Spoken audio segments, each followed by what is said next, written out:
It's become a lot easier for people to explore and find their interests online simply through the slap in their pocket, and any information available can be found through sharing it.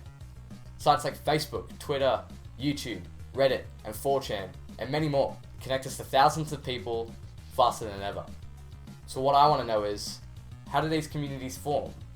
How do they grow? How do you become a part of it? A perfect example of this is my friend Monique. We met online about 3 years ago playing games together. What if our main interest now is cosplaying? That is taking costumes and characters from anime, films, and other media and portraying them in real life.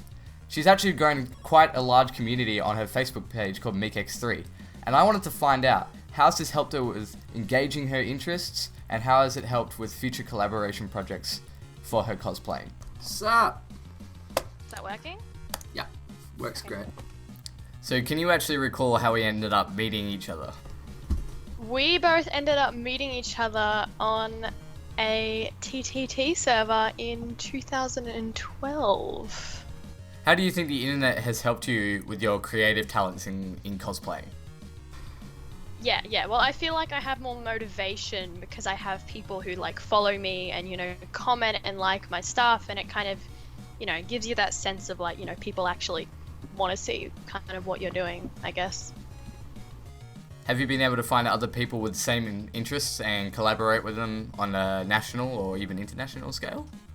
So, because of cosplay, I've met like a bunch of people, like hundreds and hundreds, and I made so many new friends, and with those new friends, I've been able to like, you know, we make Facebook groups and we go, okay, let's all wear this costume together here.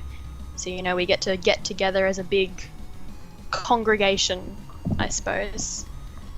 And that happens a lot now that, you know, when we don't live close to each other, but, you know, we just sort of message each other, hey, let's all do this at this place, and we go and do it.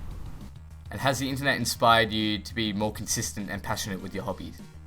Yeah, well, without the internet, I feel like I wouldn't really have this hobby because, yeah, most of it's organized over the internet, and, you know, all of my supporters are on the internet because most of them are overseas, or, you know, all my friends, all my cosplay friends, not many of them live near me, so we kind of, the only way we can sort of make groups and make costumes together is through Facebook or through other social media stuff.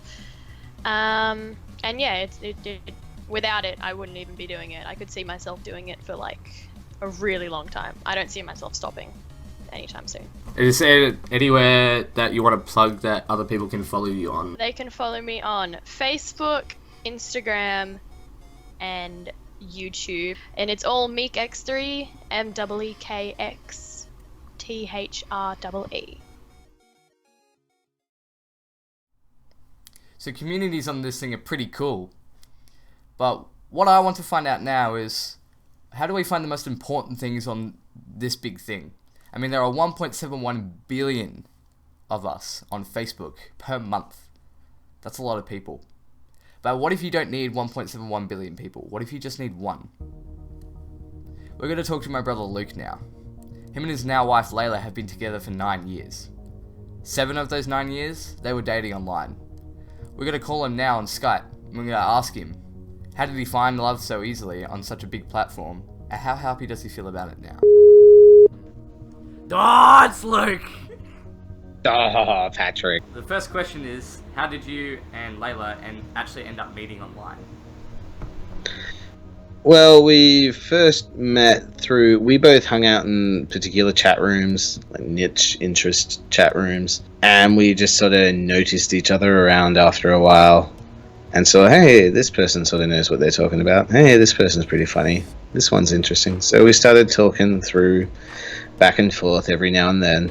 And then occasionally, you know, we realized we're spending more and more time together.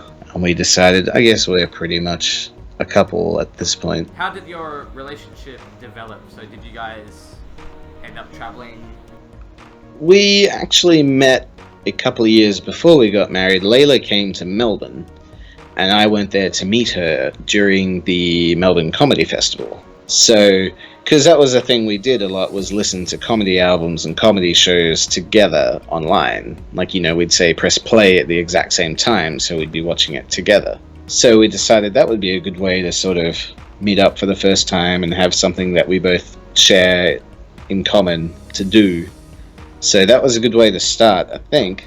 We sort of decided, let's see how it goes. If we actually click in person like we do online, we'll make plans for me to go over there. Do you think that being able to connect with so many people, even just at home, on the internet is a good thing, or do you see some negative side effects for that? I think it's a good thing. I think any negatives are the same sort of negatives you're going to get anywhere else. You of course have to be careful and try and make sure that people you meet are who they say they are. And there's usually a good way to get some evidence on that. A video call is a good way to do that. So on and so forth. You have to be wary. It's people. Humans are insane. They're everywhere. They're crazy. Don't trust them. So, the internet's quite a big place, but I can explore that huge place with this tiny thing here. It's my Wi-Fi receiver. Such a big place is worth exploring, so go explore it. And thanks again for watching.